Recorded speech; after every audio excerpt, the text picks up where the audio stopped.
बिस्मिल्लाहिर्रहमानिर्रहीम। अस्सलाम वालेकुम। मैं हूं आपकी उर्दू की टीचर हुमा दस्तगीर। ग्रेड 4 में आप सबको खुशामदीद। आज जो हम अपना सबक पढ़ने जा रहे हैं तो वो क्या है, मुख्तलिफ हादसात की वजूहात और उनसे बचाव, यानी हादसात से कैसे बचा जा सकता है और जो हादसे होते हैं उनकी वजूहात क्या हैं। जी, ये आप तस्वीर देख रहे हैं, आपको नज़र आ रहा होगा कि यहाँ पे क्या हो गया, सड़क पर एक्सीडेंट हो गया है एक आदमी का और वो जख्मी हालत में नीचे गिरा हुआ है। ठीक है, यहाँ पे एक और तस्वीर है, ट्रक की है और उसके नीचे क्या है, गाड़ी। इसकी क्या वजह हो सकती है, यानी ओवर स्पीड हो जाना, रफ्तार की, गाड़ी की रफ्तार को बढ़ा देना या गाड़ी की रफ्तार की ज़्यादा हो जाने की वजह से सड़क पर हादसात होते हैं। सड़क पर हादसात की होने वाली वजूहात क्या हैं, मैं वो आपको बता देती हूँ। अक्सर ऐसा होता है कि हम दाएं बाएं देखे बगैर सड़क पार करते हैं, जिसकी वजह से हम हादसे का शिकार हो जाते हैं। मसरूफ सड़क के किनारे ट्रैफिक का ख्याल किए बगैर जो है हम उसका खेलते हैं, सड़क पर आते जाते हैं, जिसकी वजह से हादसात हो जाते हैं। या साइकिल या कोई भी सवारी बहुत तेज़ी से जब गुजरती है तो भी वजह बनती है हादसे की। इसी तरह सड़क पर पानी गिरा होने की सूरत में गाड़ी या साइकिल की रफ्तार आहिस्ता ना करने की वजह से भी हादसे का शिकार हो जाते हैं। सड़क के किनारे चलते हुए अपने आने वाली रुख की ट्रैफिक की तरफ जब हम नहीं देखते तो भी वो वजह होती है हादसात की। तो हमें क्या करना चाहिए कि हमें हमेशा सड़क देख कर पार करनी चाहिए और जो मसरूफ़ तरीन सड़क हो वहाँ पे इस चीज़ का ख्याल रखना चाहिए कि हम ट्रैफिक के जो कवानीन हैं, ट्रैफिक की जो बत्तियाँ हैं, हम उनको देख के तो सड़क पार करें। ठीक है, और गाड़ी की रफ्तार ज़्यादा ना करें। सड़क पर अगर हम इन चीज़ों का ख्याल रखते हैं तो हम हादसात से बच सकते हैं। ये तो हो गए सड़क पर होने वाले हादसात और उनकी वजूहात और उनसे बचाव किस तरह करना चाहिए, वो मैंने आपको बताया।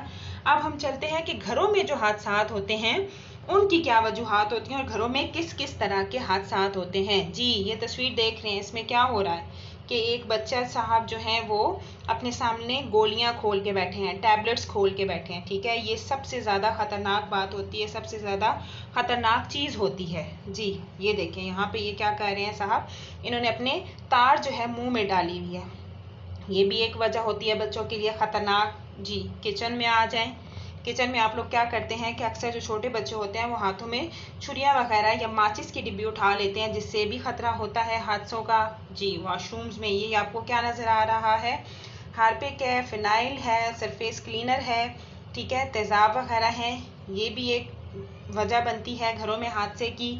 और यहाँ पे आपको एक और तस्वीर दिखाई गई है, इसमें क्या है कि बच्चा जो है वो स्त्री को पकड़ रहा है। ठीक है, इस तरह और घर में बहुत सारी वजूहात होती हैं जिसमें आप लोग क्या करते हैं, गर्म चूल्हे पे हाथ रख देते हैं, गर्म पानी में हाथ डाल देते हैं। इस तरह बहुत सारी ऐसी वजूहात होती हैं जिसकी वजह से हम हादसात का शिकार होते हैं। या किचन में या चूल्हा जब खुला रह जाता है या उसका गैस का बटन खुला रह जाता है तो ये भी एक हादसे होते हैं घरों में, जो हम वजह बनते हैं हमारी ज़िंदगी को ख़तरे में डालने की वजूहात बनते हैं। ठीक है, अच्छा, घरों में हादसे की वजूहात क्या होती हैं ये हमने यहाँ पे देख ली, आपने तस्वीरों में भी देख लिया कि क्या क्या होता है।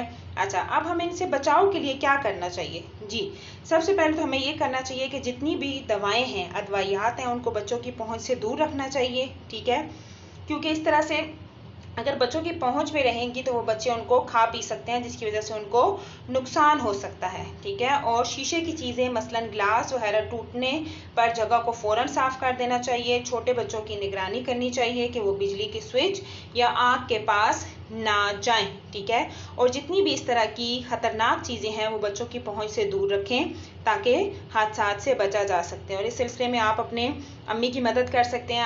अगर अम्मी किसी काम में मसरूफ़ हों तो आपने अपने बहन भाइयों का ख्याल रखना है। और अब आपको पता चल गया है कि वो कौन कौन सी चीज़ें हैं जो ख़तरनाक हो सकती हैं, हादसात की वजह बन सकती हैं, तो उन चीज़ों को से खुद भी दूर रहना है और अपने बहन भाइयों को भी उन चीज़ों की पहुंच से दूर रखना है। जी, आगे चलते हैं। ये आप अपनी किताब खोलेंगे, दरसी किताब, सफ़ा नंबर 42 यानी 42। वहाँ पर ये आपको एक्सरसाइज दी गई है, एक मश्क दी गई है, छोटी सी एक पज़ल दिया गया है। क्या दिया गया है, दिए गए अल्फाज मुअम्मे में से तलाश कीजिए। ठीक है, यानी ये आपके पास पज़ल दिया गया है, ये एक मुअम्मा दिया गया है, इसको आपने हल करना है। इसमें आपकी आसानी के लिए एक लफ्ज़ बना दिया गया है, पहला खबरदार। जी, यहाँ पे खे बे रे दाल अलिफ रे, खबरदार, ये आपकी आसानी के लिए बना हुआ है। अब आपने क्या इसमें से ढूंढना है, बिजली, हम, हादसा, गलती, खतरनाक, खतरा, तमगा, शहादत। ठीक है, या अपने काम जो है अपनी किताब पर ही करना है। शुक्रिया, अल्लाह हाफिज़।